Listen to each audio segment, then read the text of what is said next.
tänker jag visa hur fint det blir med en julkula på en snötyngd gran ute i skogen. Ja, mot skogen!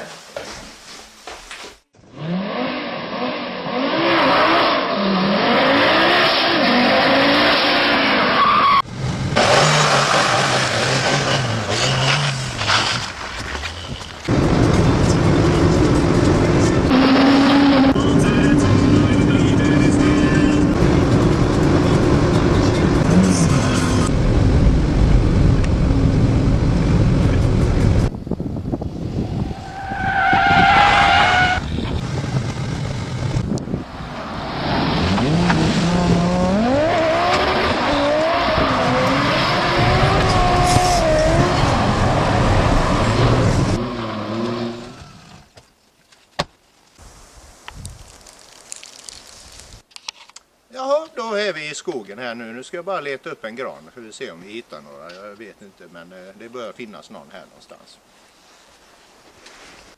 Ja, det här ser ut som en julgran. Den tar vi. Då är det dags att gå över till själva kultillverkningen. Och till det så behöver vi lite grejer som jag har här nere till höger.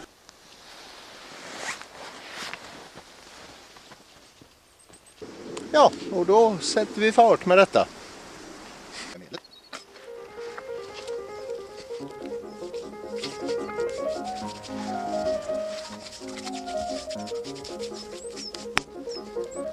Nu blir det cigarr.